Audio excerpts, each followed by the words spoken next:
Hi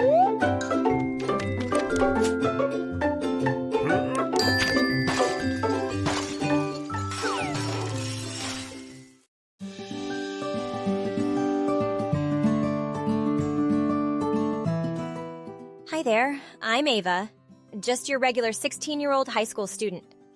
Well, not so regular after all, because one day I woke up with an uncanny ability. I could discern lies from the truth. You might think it's cool, and at first I thought so too. But soon I realized that this gift was as much a burden as it was a blessing.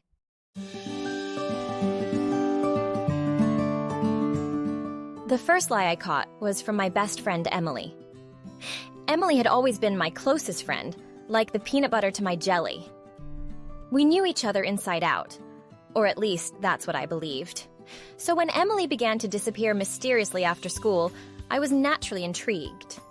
One day as we walked home together, Emily said, "I'm going to my cousin's place for homework help." Something in her tone set off my ability, letting me know it was a lie. I raised an eyebrow but decided to play along, promising her I'd unravel her secret. The next day, as we were sitting in the cafeteria, I overheard Emily excitedly talking about puppies to another friend. My ears pricked up. Emily was a cat person. She wouldn't go near a dog even if it was the fluffiest, cutest puppy in the world. This was my chance to dig deeper.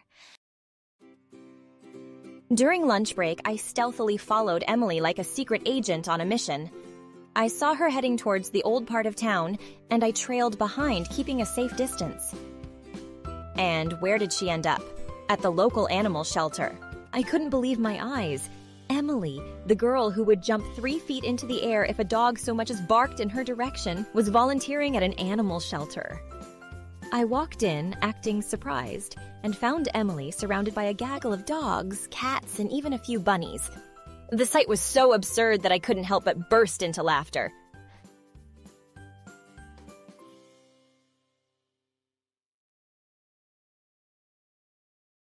Emily was startled, then mortified when she saw me. "Ava!" she exclaimed, a guilty look on her face. "I can explain." We had a good laugh about it. Emily confessed that she had initially started volunteering to impress a guy she liked, who was a big dog lover. But soon she found herself falling in love with the animals. She'd kept it a secret for fear of ridicule from our classmates, who knew her as the girl who was afraid of dogs. Emily's secret was both hilarious and heartwarming. We ended up spending the afternoon at the shelter, and it became our favorite after-school hangout. Despite the initial shock and humor, Emily's secret showed me a new side of her. It was the first time my ability helped uncover a lie that led to a more meaningful truth. Then came Mr. Thompson, our ever-energetic English teacher who started showing up with a forlorn look. Mr. Thompson was a beacon of energy in our school. His lively personality and endless enthusiasm for teaching English were infectious. But over a few weeks, I noticed a drastic change. His once radiant face started to look pale and drained, his laughter less frequent, and his eyes filled with an unspoken sadness. One day, I stayed back after class, my heart heavy with worry. I approached Mr. Thompson, who was packing his things into his worn-out bag with noticeably shaking hands. "Mr. Thompson," I began, my voice barely above a whisper, "is everything okay?" He turned to look at me, forcing a weak smile on his face. "Just a little tired, Ava," he said. But as those words left his mouth, my ability kicked in, alerting me to his lie. I could see the truth hidden in his weary eyes, heard it in his faltering voice. I decided to push a little further. "You don't seem all right, Mr. Thompson? Is there something you're not telling me?" His smile faded, replaced by a grim expression. He sighed deeply as if carrying a tremendous weight. "I didn't want to worry anyone," he began, his voice heavy with resignation. "I've been diagnosed with a serious illness, Ava. I've been trying to put on a brave face, but it's harder than I thought." His confession left me stunned, a lump forming in my throat. The vibrant, cheerful Mr. Thompson was struggling with a life-threatening illness. It was a harsh truth to digest, but it felt better than being oblivious to his pain. In that moment, I felt a strong urge to help him. I reached out, offering my support, and promised to keep his secret. Soon, with his permission, I rallied our school to raise funds for his medical expenses. Despite the shock and sadness, there was also a sense of unity as we all came together to support our beloved teacher. The lie that shattered my world came from my own parents. One day, after coming home from school, I noticed an unusual tension hanging in the air. My parents seemed on edge, shooting furtive glances at each other. They tried to act normal, asking about my day, but their strained smiles were hard to miss. The next morning, I confronted them. Their faces went pale as I asked about the secret they were keeping.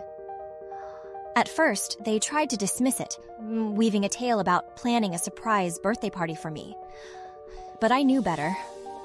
Their words were cloaked in deceit. I pressed harder, my voice wavering with the strain. Please, I need to know the truth. There was a heavy silence, the air thick with unsaid words. My mother finally broke down, tears streaming down her face, and my father's shoulders slumped in defeat. They exchanged a knowing glance before my father took a deep breath. "Ava," he began, his voice trembling, we are not your biological parents. You were adopted."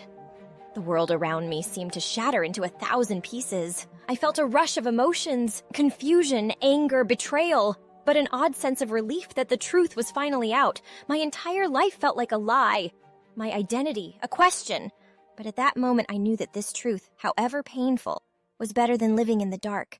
Life became a roller coaster. Each day, I was detecting more lies, some harmless, others not so much. Like my basketball team, who I found out was making fun of me behind my back. With every lie, I felt a piece of my trust in people chip away. I started to feel isolated, burdened by my gift. But then came Jessica.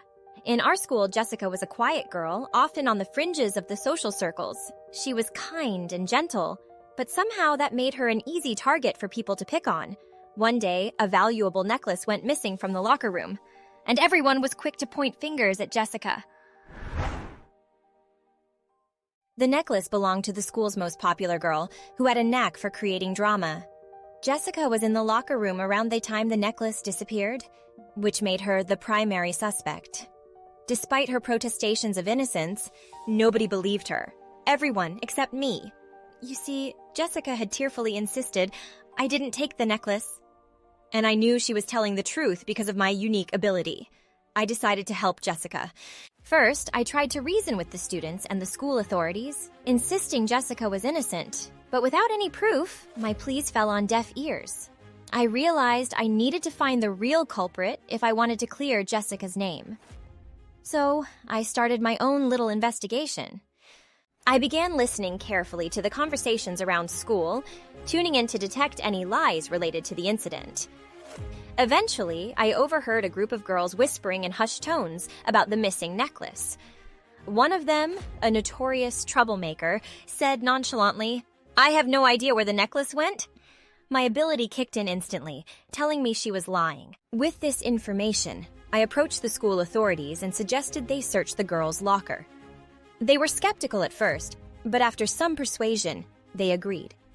As expected, they found the necklace hidden at the bottom of her locker. Jessica was exonerated, and the school was filled with murmurs of surprise and guilt for having accused the wrong person. Jessica was immensely grateful, and I was relieved that I could use my ability to help her. That incident reaffirmed my belief in the power of truth and motivated me to use my ability for the greater good. I used it to expose the real culprit and saw how my ability could be used for good, to bring justice. This was the turning point for me. That's when I decided to use my gift to help others. I started a blog called The Truth Detector, offering advice and helping people discern the truth in their own situations. Yes, it was challenging, and sometimes even heartbreaking, but the satisfaction I derived from helping others far outweighed the difficulties. I may not have asked for this ability, but I have come to realize that it's a part of who I am. It can be a curse, but it can also be a gift. Through all the lies, heartbreaks, and revelations, I have learned that the truth, no matter how harsh, is always better than living in a world of deception. So, I continue my mission to unravel the truth and to help those who are tangled in the webs of lies. Because in a world full of uncertainty, the truth is our strongest ally.